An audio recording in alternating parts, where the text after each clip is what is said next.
What's going on, Jerome's? Now that the stupid ass, dumb Super Bowl is over, it's a draft season. Well, it's going to be free agent season, and then it's going to be draft season. And the Vikings definitely should and could hammer that D-line, hammer that O-line in free agency and the draft, everything going on there, right? But our guy, Thor Nystom, over at Fantasy Life, put together 2025 NFL mock draft, and the Vikings, they get some nice along the defensive line. Now, I understand the Vikings definitely want to hammer out a nose tackle. You can get that later on. There's tons of amazing defensive linemen in this draft class, and the Vikings get themselves a good one at 24. All right, so the rest of the draft first. All right, Shedeur going to the Tennessee Titans. So I understand it. It's sort of a bad beat that the Titans had the number 1 overall pick in a not wonderful quarterback class, but if you're going to wager on things, Cam Ward has the physical tools. Shedeur Sanders, I think, has the game, and I think that Shedeur's probably got a higher floor than Cam Ward, but I think Cam Ward has a higher ceiling, if that makes sense. But Tennessee gets their quarterback. I don't know if Deion's going to let him go to Tennessee, though. Who knows? Cleveland taking Travis Hunter. I mean, they certainly could take Cam Ward here, but Travis Hunter, they get a true cornerback 1. I don't know if Denzel Ward is going to be there long term. You got to worry about the health as well as getting a sub-package wide receiver. It's pretty fantastic. Ward goes to the Giants. They finally fix things, but the Giants, how are they going to screw this up? I know. Abdul going to the Patriots. Kind of love that. Will Johnson going to Jacksonville. Get a great corner on the edge out there. Tet going to the Raiders. So, hey, Sam Darnold needs a tall receiver. Yeah. Kelvin Banks going to the Jets. They definitely need to suture up that offensive line. I mean, Tyron Smith was not the answer. It's just ridiculous. Mason Graham going to the Panthers. So Mason Graham and Derek Brown together. Woo! Love that, man. Mike Williams, Michael Williams going to the Saints.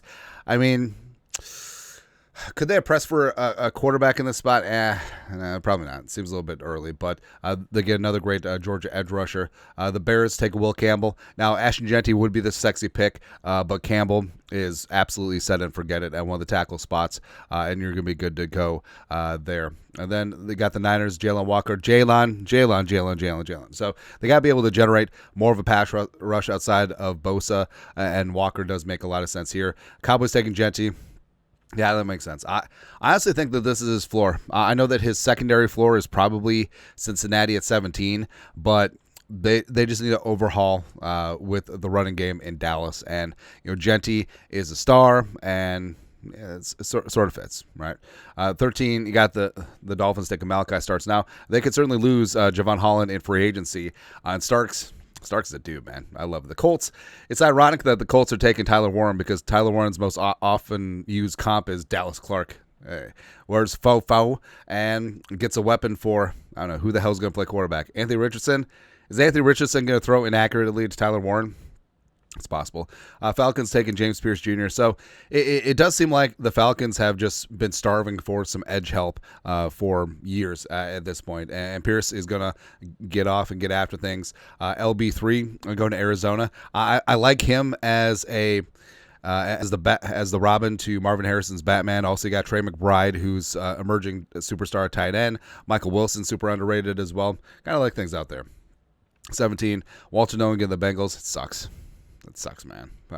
But yeah, B.J. Hill, your mom's favorite player, probably leaving for agency. Could be a target for the Vikings and the Bengals. It's one of the issues. Like, obviously, Hendrickson was great on the edge, but they just lack that interior pass rush. Lots of teams do. Connerly going to the Seahawks. Connerly, the guy from the viral Mike Green video, and Mike Green goes to the next pick of the Buccaneers. Ooh, I like that one a lot. Mike Green, Clyde Cansey. Let's get going. But the Seahawks, trying to really suture up that offensive line makes sense there with Connerly. He stays in the Pacific Northwest. Colson Loveland, super underrated, the pride of Michigan. He goes to Denver, a very tight end friendly offense, and Bo Nix gets his safety blanket. Igbuka goes to Pittsburgh, which I don't know, like. Is Pickens gone? It seems like he might be gone with Pittsburgh. The Chargers get Kenneth Grant. I hate it, but I think it's very unlikely that Grant, if he's on the board at 22, is going to get past Harbaugh. Like, reunited, feels so good. Yeah. Jahdae Barron goes to the Packers. This one really sucks because Jair Alexander is probably gone. Eric Stokes probably gone as well. But Barron, his versatility, I love Jahdae Barron, right? And so again, it sucks. I hate it. 24, Vikings getting Shemar Stewart. So I know that we got to get back to we have in the meats, nose tackle, 3-tech. But hey, guess what? There's going to be lots of those guys in free agency, in the draft. Certainly could sign one for agency as well. But Shemar Stewart, so Shemar Stewart is rare, and I think that he could find a very special role here in the Flores defense. This is what Thor wrote. The Vikings need multiple new starters along the defensive line and at cornerback. The Vikings also desperately need a starting right guard, but my assumption is that need gets addressed in free agency.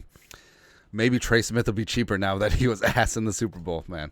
GM Kwesi Adofo-Mensah takes input from the coaching staff and draft evaluations, and Shemar Stewart is a prospect that I believe DC Brian Flores will advocate for. Stewart profiles as an active two-way 3-4 defensive end. Stewart was dominant at the Senior Bowl. He measured in at 6'5", 281 with a wingspan of nearly 7 feet. Stewart is an incredible talent, athlete for his size. His stock rose after in Mobile, and it's going to rise again this month, later this month in Indianapolis at the NFL Combine. Like, he is a certified freak, and I think that he's going to have a lot of fans coming on in. So the number one thing about Shemar Stewart that's going to stand out is the lack of production, right? So 4.5 career sacks at College Station, which obviously that does raise some eyebrows, right? But of course, sacks can be fluky, and the question is, how many times do you get yourself in position with pressures to get after the quarterback? And Stewart certainly does that. He's 21 years young, 6'5", 281, former 5-star recruit from Opelika, Florida. Also, he's the number 1 recruit in Florida, which is hard to do. Took his talent to Texas A&M. Oh, by the way, Texas A&M was loaded and racked up and stacked up. I mean, Walter Nolan was in College Station for 2. Like, how did they get all these recruits there? That does make it raise an eyebrow. But 39 pressures, 1.5 sacks, 88.5 PFF run defense grade in 2024. And I think that Shemar Stewart can be your base 5-tech sub-package kick inside. He's got speed, he's got power, and just causes chaos. And that's exactly what you need. And in terms of lack of production, you're betting on the traits. Physical traits. It's like when the Vikings drafted Daniel Hunter out of LSU, who also had 4.5 career sacks. Basically, because of what he was asked to do in the defense. He was asked to absorb blockers and stop the run, right? He wasn't asked to be a true pass rusher like he was in the NFL.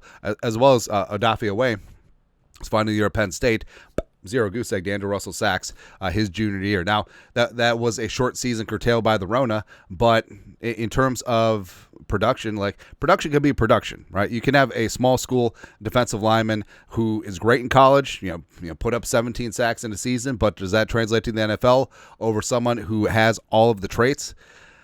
You got to bet on traits sometimes, and Shemar Stewart is one of those leaps of faith. And this is his profile from Dan Jeremiah's Top 50. Stewart is a long, dynamic, and athletic edge rusher. He generates a lot of pressure, but struggles to finish in the passing game. That's why his low sack total, 4.5 for 3 seasons, is misleading. He still impacts the game even without major sack production. He has a very explosive first step and uses long arm move to run offensive tackles back to the passer. He bends well at the top of the rush for such a big edge defender. He has an outstanding closing burst once he clears the tackle. Oh, by the way, I need to clear this up. Now, you're saying edge. We don't need edge, blah, blah, because we got Grenard, Andrew Van Ginkel, Diamond Dallas Turner, etc. 2 different positions, right? So Stewart, he's going to be a hand-in-the-dirt guy. He's going to be your 5-tech, probably going to kick inside. Like, he is not a stand-up outside linebacker like AVG or Grenard or Turner. He's outstanding closing burst once he clears the tackle. He does need to add more moves to his arsenal, but I guarantee defensive line coaches are going to be lining up to work with him. Against the run, he can easily set the edge, and he has the speed to chase and make plays on the backside. I'm sure some will struggle to see past his limited sack total, but there's just too much talent here to fall into that trap. Absolutely. Absolutely. So Turner in at 24, which is great. And also, here's the problem. Like, if the Vikings can trade down from 24 and recoup some draft capital, it makes sense. Hopefully they don't drop too far, though, because, there's going to be a lot of talent available. So 25, the Texans get Gray Zabel. They definitely need help along the offensive line. Arma Mambu, who's a great right tackle at Mizzou. I think he can reduce inside, certainly helping things out with the Rams. The Ravens, Josh Simmons, Tyler Booker, who's a big-time draft crush of mine. Honestly, if they just took Booker 24, wouldn't mind it at all. But the Lions just get richer. Stupid lines and their stupid faces. The commies getting Benjamin Morrison because, the whole thing about their cornerback room is that you just saw like it just wasn't it. Just wasn't it in the playoffs, and you need a long physical corner like Morrison if the commies want to get past Eagles and A.J. Brown. Derek Hammond going to the Bills, Matthew Golden going to the Chiefs because why not? Just another great receiver from Texas going to the Kansas City. By the way, Xavier Worthy had probably the quietest 8 for a $147 and 2 game in the Super Bowl. I mean, for reasons. And then the Eagles get Nick Scorton, which. So you got Shemar Stewart, you had Shemar Turner, you had Nick Scorton, you had Walter Nolan before. I mean, what the hell is going on with this Texas A&M D-line, man? I don't get it. But either way, love this mock draft from Thor. We love going through a lot of mock drafts, getting different perspectives on things. And I love that there's other fans of Shemar Stewart because I think he's going to be a guy you have to see past the college production, bet on the traits, and I think in the right system, which the Vikings certainly would be, I think that he can be a legit superstar. Great against the run, but you get the additional pass rush, so much more than Bullard and Tillery at the respective 5-tech spots, so get after things. But your thoughts are thoughts. Vikings take a great defensive lineman in Thor Nystrom's mock draft 1.0. Let us know your thoughts, our thoughts, comment section. You guys are the best you know what to do. Skull production value.